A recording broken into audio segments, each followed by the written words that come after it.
కాకినాడలో ఆర్ఎస్ఎస్ మహిళా సమన్వయ్ ఆధ్వర్యంలో అహల్యాబాయి హోల్కర్ 300వ జయంతి ఉత్సవాలను ఘనంగా నిర్వహించారు. ఈ కార్యక్రమంలో ఆర్ఎస్ఎస్ దక్షిణ మధ్య క్షేత్ర ప్రచారక్ శ్రీరామ్ భరత్జీ పాల్గొని ప్రసంగించడం జరిగింది. మహిళా ప్రముఖులు నాగమణి, పద్మావతి, జయప్రద తదితరులు పాల్గొని ఉపన్యసించారు. వీడియో పూర్తిగా చూద్దాం. 300 సంవత్సరాల క్రితం భారతదేశంలో ఉండేటువంటి పరిస్థితిని ఊహించుకొని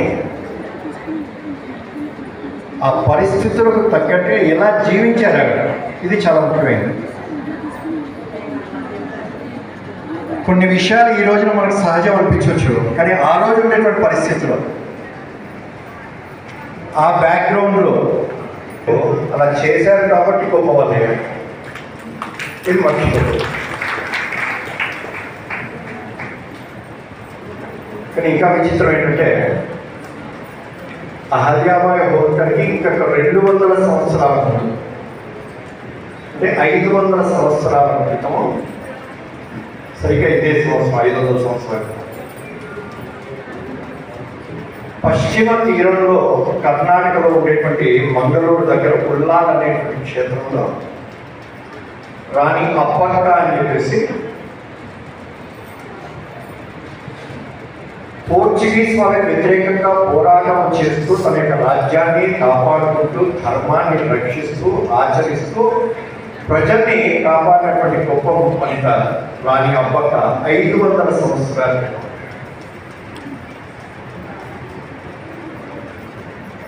అమెరికా యొక్క చరిత్ర చూస్తే ఎన్నికలు ప్రారంభమైన తర్వాత సుమారు 140 సంవత్సరాలకి మహిళలకి ఓటు హక్కు ఇచ్చారు. 1918-19. అప్పటి వరకు ఓటు ఎవరు వేయాలి? పురుషులు మాత్రమే. కానీ భారతదేశంలో అమెరికా ఏర్పడక ముందే అప్పక్క లాంటి మహిళలు ఎంతమంది ఉన్నారు భారతదేశంలో అర్థం. భారతదేశానికి స్వాతంత్రం వచ్చి 1952లో మొదటి ఎన్నికలు జరిగినప్పుడే పురుషులకు సమానంగా మహిళలకు కూడా ఓటు హక్కు ఇచ్చినటువంటి ఘనత భారతదేశం 140 సంవత్సరాలు ఆగింది. ప్రపంచంలో ఇంగ్లీష్లో ఉమెన్ ఓట్ అంటారు, ఫెమినిజం అంటారు, మహిళలు అనేవారు. కానీ భారతీయ సాంప్రదాయంలో మహిళ అనేటువంటి కాకుండా మాతృత్వము, మదర్హుడ్, నాట్ ఉమెన్హుడ్, దీని గురించి చర్చ జరుగుతుంది. ఇది చాలా శ్రేష్టమైనటువంటి ఆలోచన. కానీ మన యొక్క ధర్మము, మన యొక్క సంస్కృతి ప్రపంచంలో ఉండేటువంటి మిగిలినటువంటి నాగరికతలతో, మిగిలినటువంటి సంస్కృతులను పోల్చి చూడకూడదు. ఇది దేశంలో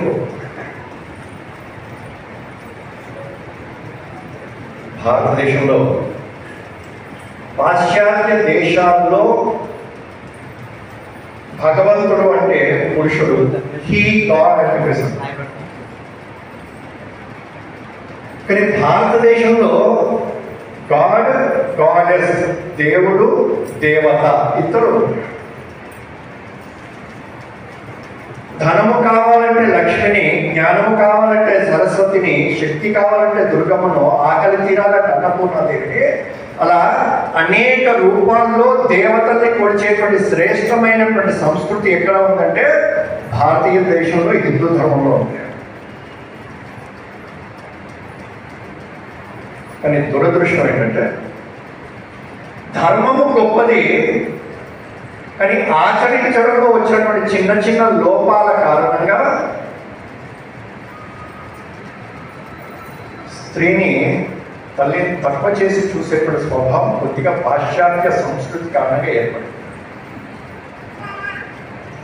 కానీ భారతీయత వైపు మళ్ళీ వచ్చినట్టయితే భారతదేశంలో, హిందూ ధర్మంలో స్త్రీని అత్యున్నతమైనటువంటి శిఖరాలకు తీసుకెళ్ళేటువంటి.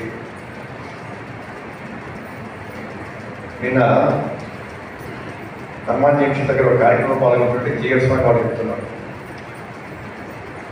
సన్యాసి అయినటువంటి వ్యక్తి కేవలం 3కే నమస్కారం చేయొచ్చు.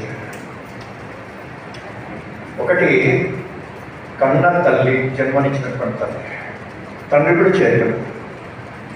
జన్మనిచ్చిన తల్లి మాత్రం చేయాలి సన్యాసం స్వీకరించిన తర్వాత. రెండవది తనకు దీక్షనిచ్చినటువంటి గురువు గారు.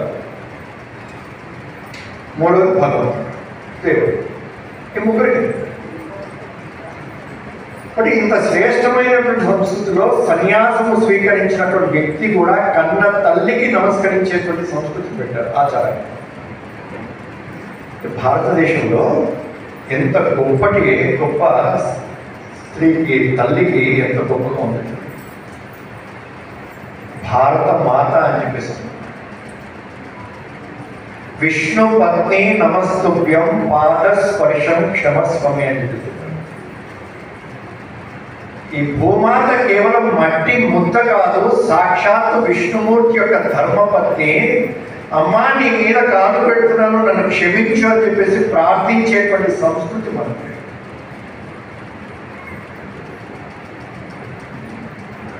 ఇటువంటి శ్రేష్టమైనటువంటి సంస్కృతిలో ఒక తల్లిగా, ఒక మాతృమూర్తిగా మన యొక్క సంస్కృతిని, సాంప్రదాయాన్ని కాపాడుకుంటూ తర్వాత తరానికి అందించేటువంటి గొప్ప బాధ్యత తల్లికి చాలా ఉంది. మరి 300 సంవత్సరాల అహల్యాబాయి హోల్కర్ గారి యొక్క జయంతి సందర్భంగా మనందరూ కూడా ఆలోచించాల్సింది ఏంటంటే, ఆ రోజు ఉండేటువంటి పరిస్థితులకు భిన్నంగా ఈ రోజున చాలా అద్భుతమైనటువంటి పరిస్థితులు ఉన్నాయి, అనుకూలమైనటువంటి పరిస్థితులు. భారతదేశానికి మన ధర్మం ప్రపంచం మొత్తం. నేను స్వామివారు చెప్తున్నారు, ప్రపంచం మొత్తంలో ఎక్కడికి వెళ్ళినప్పటికీ హిందువుకి అత్యంత గౌరవం ఉంది. 40 ఏళ్ళ క్రితం లేదు, 30 ఏళ్ళ క్రితం లేదు, గౌరవం ఉంది. అయితే ఇటువంటి స్థితిలో గౌరవము పెరగాలంటే, కాపాడబడాలంటే హిందుత్వాన్ని ఆచరించేటువంటి కుటుంబాలు. నేను హిందువుని కేవలం గర్వంగా చెప్పుకునేటువంటి వాళ్ళు మాత్రమే కాదు, జీవించేటువంటి వాళ్ళు, ఆచరించేటువంటి వాళ్ళు. గత సంవత్సరము అయోధ్యలో రాముడు పుట్టినటువంటి స్థలంలో రాముడి యొక్క పట్టాభిషేకం పూర్తి చేస్తుంది, ప్రతిష్ట పూర్తి చేస్తుంది. రాముడి పట్టాభిషేకం తర్వాత రామరాజ్యం ప్రారంభమైంది. రాముడి యొక్క ప్రతిష్ట తర్వాత భారతదేశంలో, ప్రపంచంలో రామరాజ్యం ప్రారంభం కావాలి.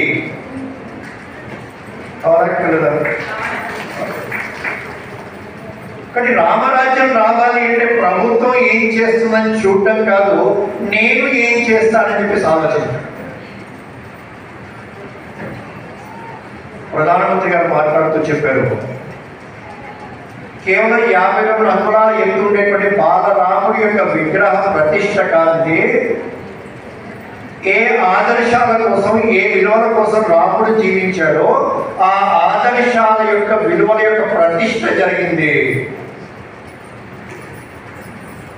సంఘ యొక్క పెద్దలు మోహన్ భాగవతి మాట్లాడుతూ చెప్పారు దాని ముందు, అయోధ్యలో భవ్యమైనటువంటి మందిర నిర్మాణం పూర్తయిపోతుంది, కానీ దానికంటే ముఖ్యమైనటువంటిది ఈ దేశంలో ఉండేటువంటి సాధారణమైనటువంటి వ్యక్తి యొక్క హృదయం లోపల, మన గుండెలో రాముడికి గుడి కట్టుకోవాలి. ఇది చాలా ముఖ్యం. మరి రాముణ్ణి పూజించేటువంటి సమాజం నుండి రాముడి యొక్క జీవితాన్ని ఆదర్శంగా తీసుకొని ఆ బాటలో నడిచేటువంటి సమాజం తయారు. కేవలం పూజించడం కాదు, నన్ను ఎంత బాగా పూజిస్తున్నారో చూసి ఆనందపడ్డ రాముడు ఎంత బాగా జీవిస్తున్నారో ఇది కోరుకుంటాడు రాముడు.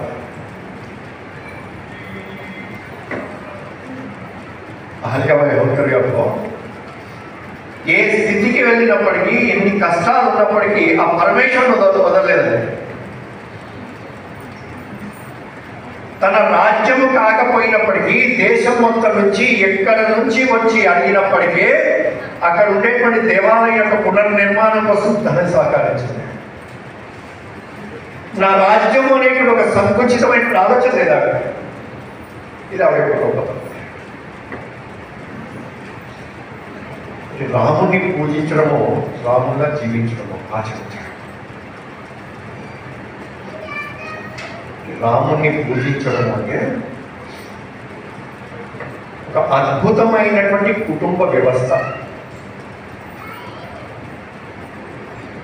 నాగమణి గారు మాట్లాడుతూ చెప్పారు, 44 లక్షల మంది పిల్లలు, అనేక మంది సింగిల్ పేరెంట్స్.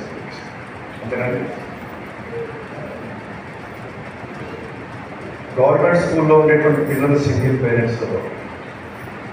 కానీ దురదృష్టం ఏంటంటే చాలా పెద్ద పెద్ద కార్పొరేట్ స్కూల్స్లో, హైదరాబాద్, బెంగళూరులో ఉండేటువంటి వాళ్ళు ఫోర్స్డ్ సింగిల్ పేరెంట్స్. బెంగళూరులో ఉండేటువంటి ఒక స్కూల్లో పిల్లవాడు అన్నాడట, మాది ఉమ్మడి కుటుంబం అండి అని చెప్పేసి అన్నాడు. చాలా పెద్ద స్కూల్, 4 లక్షల రూపాయల ఫీజు. టీచర్కి ఆనందం వేసేసి ఎంతమంది ఉంటారని చెప్పేసి అడిగింది. మేము 3 ఉంటామండి అని చెప్పేసి అన్నాడు. మీరు నవ్వినంటే టీచర్ కూడా నవ్వొచ్చింది.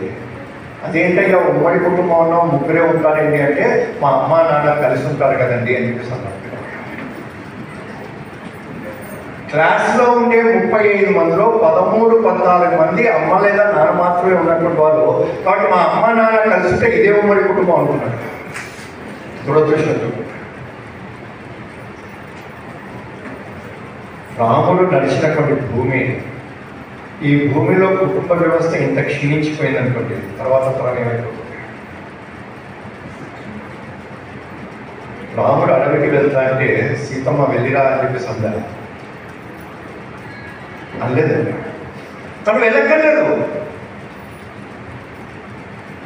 కానీ 14 సంవత్సరాల పాటు భర్తతో పాటు అతి కఠినమైనటువంటి ఆ అడవిలో జీవించడానికి వెళ్ళింది. భర్తను ఒప్పించి మెప్పించి వెళ్ళింది. నువ్వు వద్దని చెప్పాడు రాముడు. సినిమా పాటలు విన్నాము. ఓ పడతి ఆ అడవిలో కష్టాలు పడలేవు అనే రాముడు. అప్పుడు సీతమ్మ ఏం చెప్పారు? నీడనే వదిలిపెట్టి మీరెలా వెళ్ళగలరని సీత. భార్యాభర్త మధ్యలో ఉండేటువంటి సంబంధం కేవలం శారీరకమైనటువంటి కాదు, కేవలం మంగళసూత్రానికి పరిమితమైనటువంటి కాదు, దాటి అన్నట్టు. వ్యక్తి లేకుండా నీడ లేదు. కానీ ఇద్దరి మధ్యలో ఉండేటువంటి ఆ భావన ఏదైతుందో ఇంత బాగా చెప్తుంది. రెండోసారి అడవికి పంపించిన తర్వాత యాగం చేస్తున్నాడని చెప్పేసి తెలిసి, భార్య లేకుండా యాగం చేయడానికి వీల్లేదు రాముడు, కానీ చేస్తున్నాడు అంటే మరో వివాహం చేసుకున్నాడు అని చెప్పి సందేహం వచ్చింది సీతమ్మవారికి. గురువుగారిని అడిగింది, రాముడు యాగం చేస్తున్నాడంటే ఇంకో వివాహం చేసుకున్నాడు అంటే వదిలేశాడా అని చెప్పేసి. రఘువు లేచుడే ధర్మము వీడి మరో భామతో కూడిన నాడు, నాదు జపము తపము నా కావ్యమే హృదయమునమ్మ, సందేహింపకునమ్మ అని చెప్పేసి.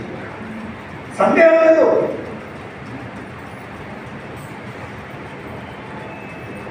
రావణాసుడు ఎత్తుకెళ్ళాడు, ఎక్కడ పెట్టాడో తెలియదు, ఎలా తెచ్చుకోవాలో తెలియదు. 14 సంవత్సరాలు అయిపోతుంది కదా, అయోధ్యకి వెళ్ళి ఉంటాను లేదా ఇంకో వివాహం చేసుకొని ఉంటానని చెప్పేసి అంటే, ఈ రోజున రాముడి గురించి మనం మాట్లాడుకునేవాళ్ళం కాదండి.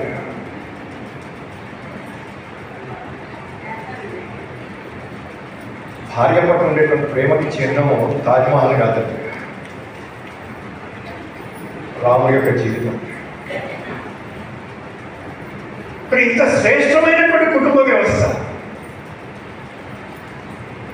సరే, భార్య కాబట్టి సీతమ్మ వెళ్ళింది, మరి లక్ష్మణ్ ఎందుకు వెళ్ళాలి? 26 సంవత్సరాల వయసు రాముడికి. లక్ష్మణ్ వెళ్తే భార్య ఊరి మీద సరే వెళ్ళిరమ్మంది, ఆపలేదండి. తల్లి సుమిత్ర అన్నయ్యతో పాటు వెళ్ళినా ఉంది. వెళ్తూ వెళ్తుంటే ఏం చెప్పిందే, రామం దశరథుని దిద్ది, రాముడిలో దశరథుని చూసుకో, సీతమ్మ వారిలో తల్లిని చూసుకో, అడవినే అయోధ్యగా భావించు, వెళ్ళినా అని చెప్పేసి తల్లి పంపించింది. తనటువంటి బాధ్యత కేవలం రాముడితే, నాకు ఎటువంటి సంబంధం లేదని చెప్పేసి అనుకున్నారు. రాముడి యొక్క ప్రతినిధిగా చేశారు. మరి అయోధ్యలో రాముడి యొక్క ప్రతిష్ట జరిగింది అంటే, రాముడిని పూజిస్తున్నాము అంటే, రాముడి యొక్క కుటుంబ వ్యవస్థలో, రాముడి యొక్క కుటుంబంలో ఉండేటువంటి ప్రతి ఒక్కరూ ధర్మాన్ని ఆచరించడం కోసం ఏ విధంగా జీవించారో నా కుటుంబం అటువంటి కుటుంబంగా మారాలి. రామరాజ్యం అప్పుడు వస్తుంది. నా కుటుంబం అలా ఉందా లేదా, నేను అలా ఉన్నానా లేదా? భారతదేశంలో ఏ ఒక్క స్త్రీకి కూడా అవమానం జరగకుండా చూసుకునేటువంటి బాధ్యత యావత్ హిందూ సమాజానికి మనందరిది. అప్పుడే రామరాజ్యం అంటే రామరాజ్యం అంటే మన యొక్క కుటుంబము అటువంటి ఆదర్శవంతమైనటువంటి హిందూ కుటుంబంగా ఉందా లేదా, తర్వాత తరానికి అటువంటి విలువల్ని అందిస్తున్నామా లేదా, ఉదయం లేచి పరిగెడుతున్నటువంటి పిల్లవాడికి పుస్తకాలు సర్దుకున్నావా, పెన్ను పెట్టుకున్నావా, స్కేల్ పెట్టుకున్నావా, బెల్ట్ వేసుకున్నావా, షూస్ వేసుకున్నావా, బ్యాడ్జ్ పెట్టుకున్నావా అని అడుగుతున్నటువంటి మనము అదే శ్రద్ధతోని దేవుడికి దండం పెట్టావా అని చెప్పేసి అడుగుతున్నామా? అడగాల వద్దా? కుటుంబ వ్యవస్థ చిన్న చిన్నది. రెండవది, ఏ కులము ఏ అంతస్తు లేకుండా, సంబంధం లేకుండా ప్రతి ఒక్కరిని గౌరవించేటువంటి సమాజం తయారు. గుహుణ్ణి ఆలింగనం చేస్తున్నాడు, వానర సైన్యంతో పాటు వెళ్ళాడు. సీతమ్మ వారిని కాపాడాలి కాబట్టి అయోధ్యకి కబురు పంపించి సైన్యాన్ని తెప్పించుకోలేదు రాముడు. గుర్తుపెట్టుకోండి. అడవిలో తనతో పాటు కలిసి వచ్చినటువంటి వానరుల్నే సైన్యంగా మార్చుకున్నాడండి. కబురు చేయలేదు అవే భరతుడి దగ్గరికి, ఒక సైన్యాన్ని పంపించుండేవాడు. తెలియదు భరతుడు.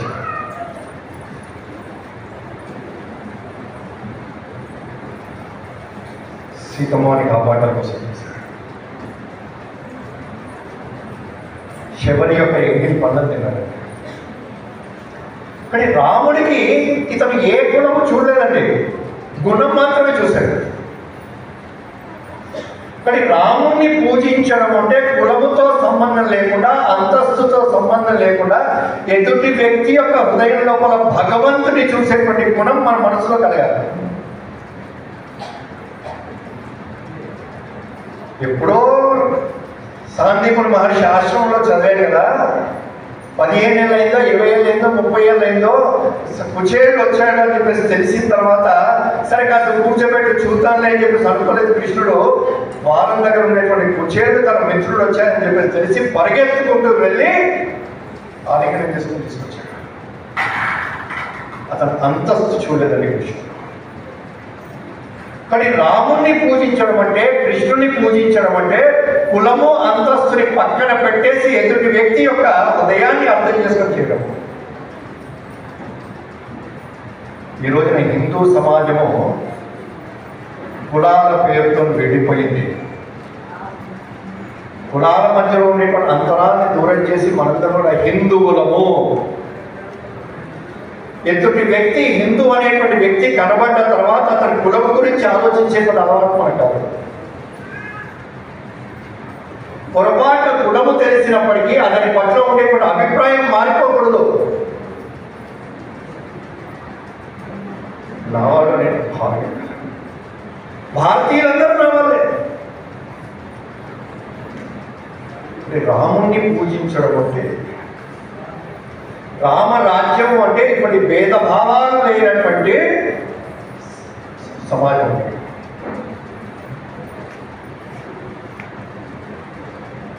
అంత పెద్ద అంతఃపురంలో ఉండేటువంటి శ్రీరామచంద్రుడు అడవిలోకి వెళ్ళిన తర్వాత అంత పెద్ద భవనాన్ని నిర్మించుకుందామని కుటీరాన్ని ఏర్పాటు చేసుకున్నాడా? లేదండి. చాలా పెద్ద అంతఃపురం అది. కానీ ఒకసారి వనవాసానికి వచ్చిన తర్వాత అడవిని కొట్టివేయాలి అని చెప్పేసి అనుకోలేదు, చెట్లని నరికేయాలని చెప్పేసి అనుకోలేదు. తను మినిమం జీవించడానికి ఎంత కావాలో అంత మాత్రమే ఆ పర్ణ కుటీరాన్ని ఏర్పాటు చేసుకొని జీవించాడే తప్ప ప్రకృతిని నాశనం చేయలేదు. రాముడు ప్రకృతిని కొల్లగొట్టలేదు. ఇవాళ రాజమండ్రిలో, కాకినాడలో 3 స్టార్ 5 స్టార్ హోటల్స్ వస్తున్నాయి. కానీ 5 స్టార్ అనేటువంటి హోటల్స్ ఏవైతే పాశ్చాత్య సంస్కృతి నుంచి కృత్రిమమైనటువంటి మనం క్రియేట్ చేసేది. కానీ హిందూ జీవన విధానంలో ఉండేటువంటి సహజమైనటువంటి 5 స్టార్ లైఫ్ స్టైల్ ఏంటంటే పంచభూతాలని కాపాడుకుంటూ, సేవిస్తూ, ఆరాధిస్తూ, పూజిస్తూ జీవించేటువంటి తత్వం. ఇది నిజమైనటువంటి 5 స్టార్ లైఫ్ స్టైల్. మన సంస్కృతి ఇచ్చినటువంటి నిజమైనటువంటి 5 స్టార్ని వదిలేసి పాశ్చాత్య సంస్కృతి యొక్క ప్రభావంలో పడి కృత్రిమమైనటువంటి 5 స్టార్ని తెచ్చి మన యొక్క ఆరోగ్యాన్ని పాడు చేసుకునేటువంటి స్థితికి మనం వెళ్ళిపోతూ దిగజారుతూ ఇదే అభివృద్ధి అనుకుంటున్నాం. ఇది దురుస్తుంది.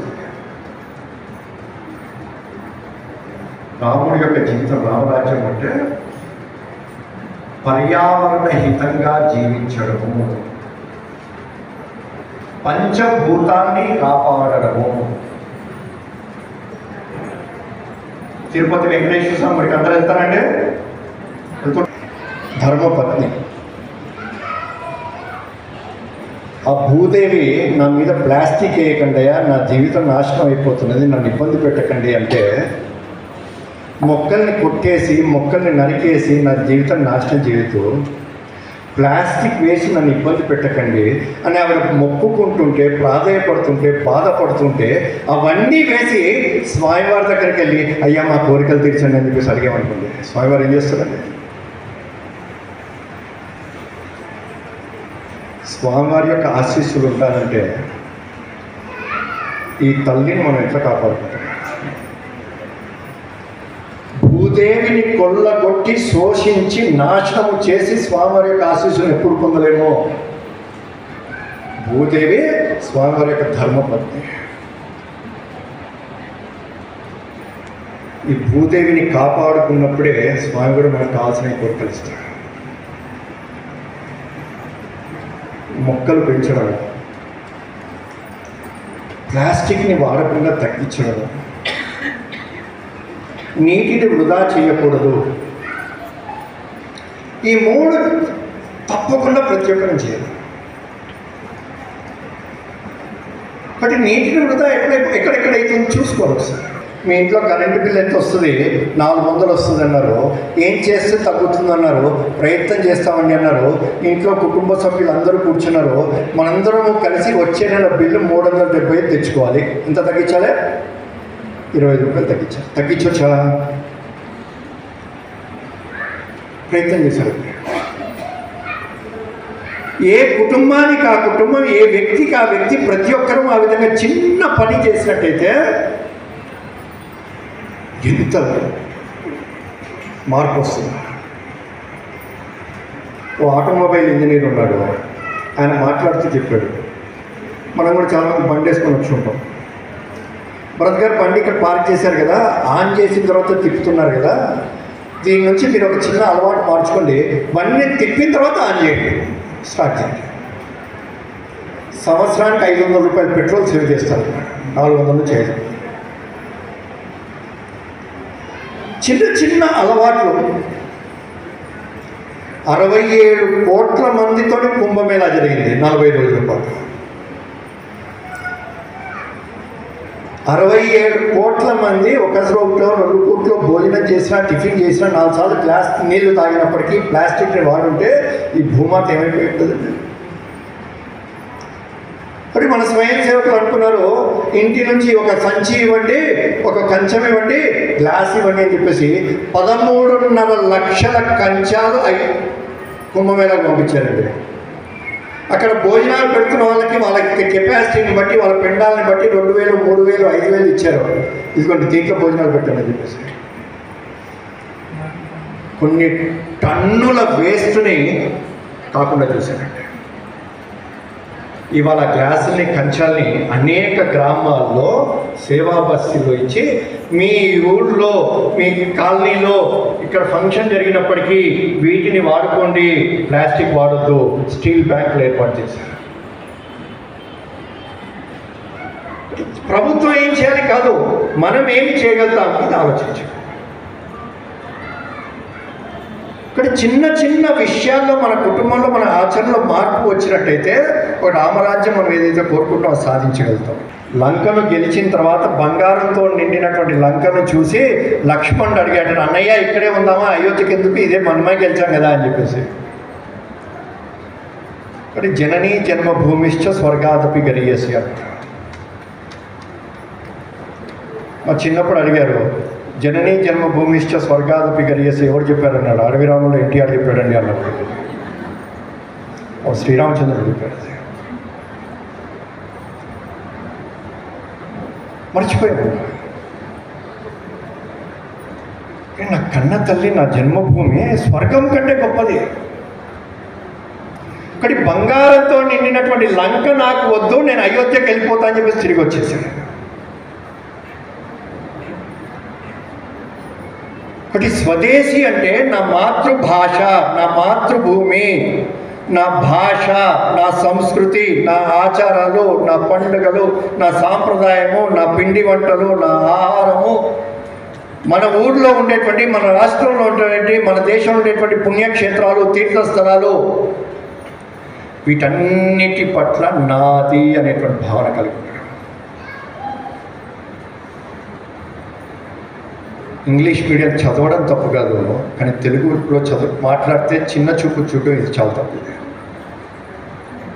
ఇంగ్లీష్ నేర్చుకోవాలి తప్పకుండా, తప్పు కాదు, నేర్చుకోవాలి తప్పకుండా. కానీ తెలుగులో మాట్లాడడం మర్చిపోకూడదు. తెలుగులో ఎవరైనా మాట్లాడితే అయ్యో తెలుగులో మాట్లాడారు అనుకోకూడదు.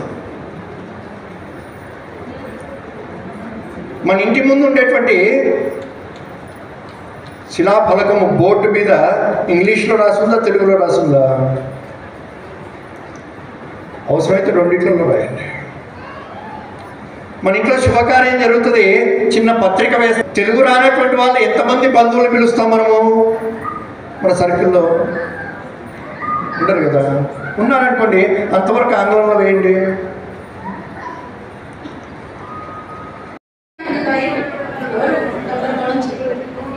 అలాగే కొంత సాహిత్యం, జాతీయవాద సాహిత్యం అక్కడ అమ్మకానికి పెట్టబడింది. కావలసిన వాళ్ళు